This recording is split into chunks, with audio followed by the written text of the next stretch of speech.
Assalamualaikum warahmatullahi wabarakatuh. Masih bersama Yuk Tanikom. Oke teman-teman, kali ini kita akan membahas lidah buaya yang ada di depan saya ini ya. Jadi kalau dilihat dari bentuknya, kemudian dari pelepahnya,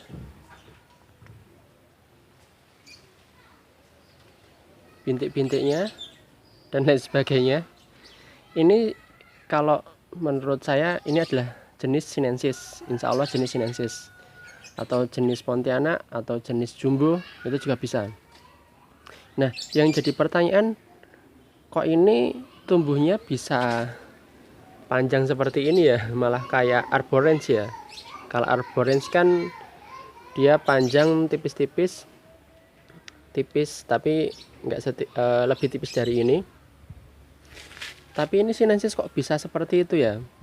Jadi ini alhamdulillah lidah buaya saya yang ada di rumah di Serumbung, Kabupaten Magelang di Jawa Tengah. Ini kalau dari Merapi kurang lebih jaraknya sekitar ya 15 km kurang lebih teman-teman.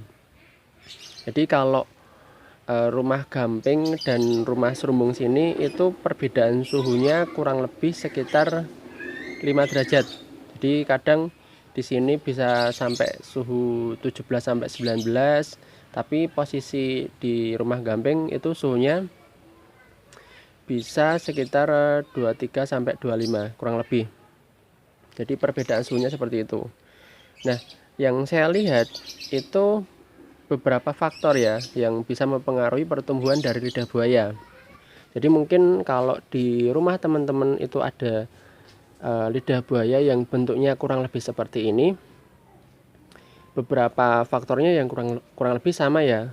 Beda lagi kalau teman-teman kurang dalam merawatnya, itu akan beda pembahasan lagi. Tapi kalau teman-teman sudah merawat dengan bagus, kemudian medianya juga sudah bagus, tapi kok hasilnya lama ataupun lidah buayanya juga tidak terlalu besar, pelepahnya panjang, kemudian batang seperti ini, ya kurang lebih faktornya adalah tempat ya, tempat, suhu, dan kelembapan kurang lebih seperti itu.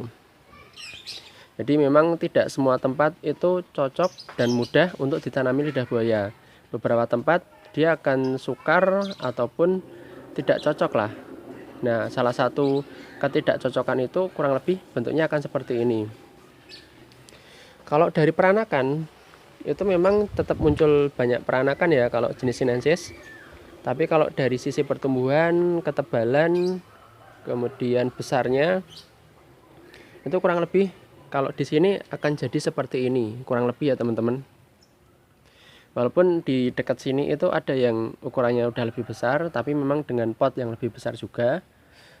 Tapi kalau perbedaan di sini dan di rumah Gamping dengan pot yang seperti ini, itu di rumah Gamping bisa lebih bagus daripada ini. Jadi pelepahnya ini pertama batangnya ini tidak terlalu panjang. Ini memang habis saya kurangi ya.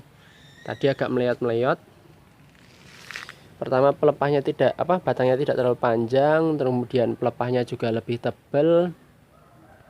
Kemudian peranakan juga lebih mudah. Walaupun ini medianya gembur ya.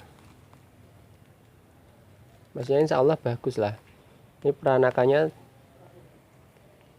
ada tapi memang tidak begitu banyak. Nah ini tangannya bagus sebenarnya ya. Tapi kondisinya di sini seperti itu. Nah mungkin teman-teman punya pengalaman lain tentang merawat lidah buaya di rumahnya. Kemudian apakah kondisinya sama dengan ini atau berbeda?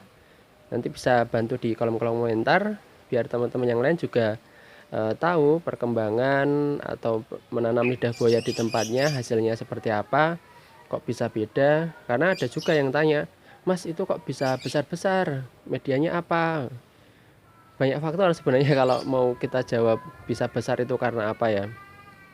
Jadi udah banyak saya bikinkan videonya juga, bisa lihat di playlist. Itu yang saya lakukan. Kemudian di sini juga kurang lebih sama, tapi hasilnya ternyata berbeda. Oke teman-teman, semoga video singkat ini bisa bermanfaat. dan menambah informasi tentang budidaya lidah buaya di pot di rumah dengan tempat seadanya. Oke.